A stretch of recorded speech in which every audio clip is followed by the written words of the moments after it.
Hi, it's Rick back from Missing Stamps today, and today we're going to create a magical card. So for my card, I am mixing old and new products. I'm using the Coffee Gnome stamp set, the Big Mug stamp set, along with the brand new A2 Castle Scene dies. So I've cut off my pieces out of white cardstock and some color cardstock. This is the background panel for the sky. So I'm using some distress inks. I chose Blueprint Sketch and Uncharted Mariner, and I'm gonna add in a little bit of black soot around the edges to make a morning, early morning sky. So we're just gonna blend that in. I do ink blend everything twice to get a nice smooth blend. So we're gonna go ahead with our black soot, add in that dark part of our early morning sky.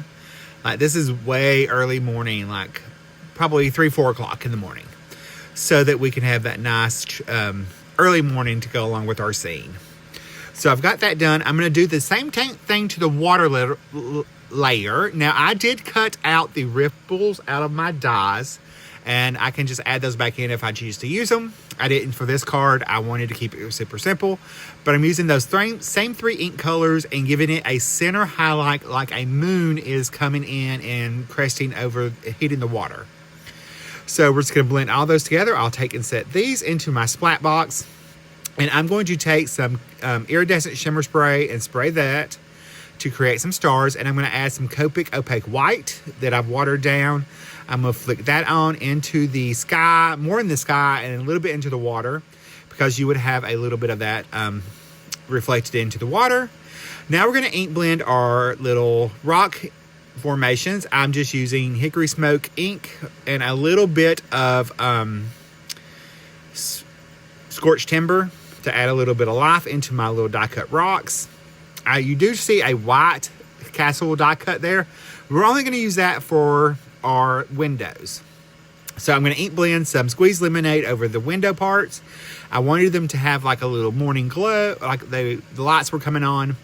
For my little grass piece, I'm using peeled paint, crushed olive, and rustic wilderness, and I'm doing that same center highlight with that. So as it gets in, goes in towards the center, it's going to get lighter. We'll just blend that in together, and we'll ink blend that again twice.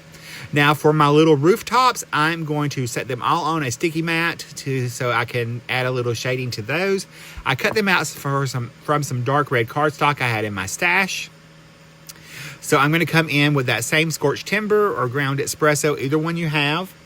And I'm just going to add a little bit of shading with a small blender brush to the rooftops. I did lose a rooftop, or I thought I lost one. So I went during the video and cut another one, and lo and behold, it was in the little container. Now for our castle, I'm going to add a little bit of shading into that. I cut it from some gray cardstock, and I'm just going to add a little bit with I think it's hickory smoke. I could be wrong. It's just the darker gray ink from Distress. I'm just adding a little bit around on the castle and the little house at the bottom, the little gardener's house or whatever that is. I don't remember. So I'm going to take and add liquid glue behind my front piece of my castle, and I'm going to layer on this piece onto my white die cut layer. That way it will look like the lights are on in the castle. They didn't cut all the, they do pop out. I left them in. And you will see when I put this on, there's one missing. I'm going to add in one layer that I just am going to add a little ink blending to. This right here, I'm going to use that as the that little light behind there. And I just added that same yellow ink and glued it to behind there. But we're going to go ahead and add our tops of our castles. Now, these are pretty easy to figure out where they went. I was very surprised. I did start with the biggest one and work my way down. And when I was adding this on is when I realized, I think I lost one, but then I ended up finding it. It was in the container after I had already recut it. So there's that. There's always that going to happen. So we're just going to go on, add a little bit of liquid glue. I'm using a pickup tool to pick up the pieces of the roofs to add to the little castle tops. I found that to be easier. Here's the little piece that I'm going to stick in behind there. I just added a little ink. Now in the finished photo at the end, you're going to see a little bit more detail because I did go back in with a little bit of Copic marker and add to the castle, and I colored in the little area underneath the bridge right there so that it more matched the scene. But that's something you can do if you want to. I just added a little bit more color into the finished card before I finished it, or after I had filmed the video. I decided it needed just a little bit of something. So that's what I did. So I'm gonna go ahead and add the rest of my little tops. And again, these are super easy to figure out where they went. I was very surprised about that. There are etched lines in the die cut that shows you where everything goes, which is fabulous. And we're just gonna add this little piece right here. This is the one, no, it's another small piece that I thought I misplaced. Ends up it's right there tucked in the corner, and I just didn't see it. So I'm gonna go ahead and add the rest of my little tops. This one has a little notched in at the top. It goes right there where the little turret is. So we're gonna add our little rooftop to our little shack at the bottom of the lake, and we'll add our little piece on the other turret. And this is where I discovered I was missing a couple pieces, but they were in the container. I just couldn't find them. So I went ahead and recut some more, and I'm going to add those in. I did add the shading to those, and y'all know how this rolls. Sometimes, and if y'all like me, y'all lose stuff. I lose stuff all the time. But I love mixing and matching old products with new products. It just gives those older products in your stash a brand new life. So I've got all my pieces dried now, and then we're going to start layering them up. I cut the frame out from the A2 Castle scene die. I cut it once from white cardstock and once from brown cardstock, and I'm going to layer the two together.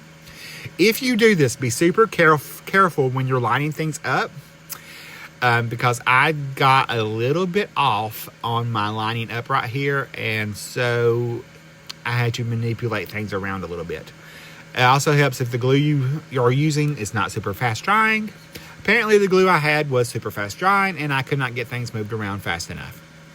So there's that too. And I'm just adding little dots of liquid glue behind our brown frame.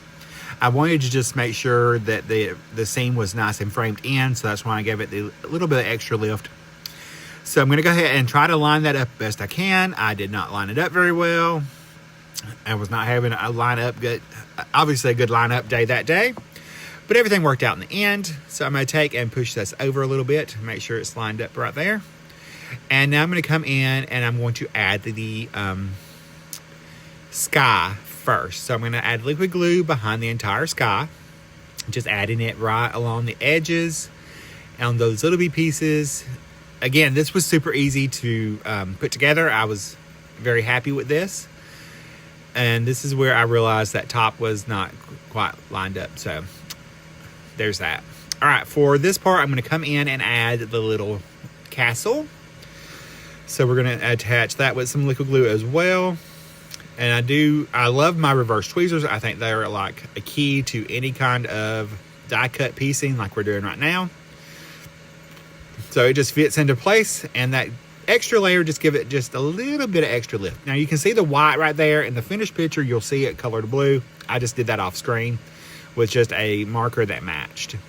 Now I'm going to go ahead and clean up the little glue that's right there so that I can get that colored in. And I also added the little color into the door and to the windows of the house. I'm going to add the water in next. It's going to slip right in there. And we will add our little ground. Let's make sure everything's nice and lined up. You can see how that sky is mimicked into the lake. That's why we did everything we did, because you would have all that reflection showing in a natural scene. So to build our scene card, we wanted to have that in there as well. Now for the rocks, I was going to start with this one over here, but I decided the other side should go on first. So I'm just going to go ahead and add that. And you can see the little cut details in that die when I held it up. So we're going to go ahead and add that in, layer that together. Pop that right around the house. It goes in super easy. Everything's etched on the die, so you know exactly where to put everything. I've mentioned that. So we're going to go ahead and continue layering all our little pieces up. And if you noticed, it fits around. There's a little path to the shack by the lake, which is absolutely adorable. I love that little detail that was in that die set. It made the scene, to me, it brought the scene to life. It gave us a little bit of extra. Now, here are my stamped in color little gnomes from the Coffee Gnome stamp set and the Big Mug stamp set. I felt like that they were out getting ready to go to work at the castle. So they were having their early morning coffee before everybody got up. So I'm going to go ahead and attach one of them down flat. The other ones I'm going to pop up with foam tape. Just a little bit to add a little bit of life to those and give them a little bit of definition. But I've stacked the two guys over on one side. I'm going to stamp her, put her on the other side. Just add in that foam tape behind, and I'll pick all of those little backings. So we'll have our little morning coffee scene. I just think it's adorable when you mix the old and new together. It gives that, the old set's a whole new life. I did heat and box one of the sentiments on some brown cardstock that matched my frame. So I'm going to go ahead and add foam squares behind that, and then I'll peel those off, and we'll add that to our scene. I'm going to use a T-square ruler so that my sentiment is nice and lined up. So I'm going to use my tweezers and that T-square. I'm going to pop the T-square down, and I'm going to take my sentiment and line it right up against it. That way I know everything is nice and straight, as long as I have the T-square up against the card. So that gets everything nice and lined up. Now I'm going to come in and we're going to start working on some finishing touches. I did add some Stardust stickles to her outfit and to their hair. So we're just adding that to the flowers on her little nightgown and nightcap, and into the little coffee cup and to the coffee pot. And for him, I just added some to his little cup, his big cup actually, and a little bit to his hat, on the white parts of the hat, and the stripes on the other hat, a little bit on his beard, and to the mug, and a little bit on his polka dots on his little night shirt.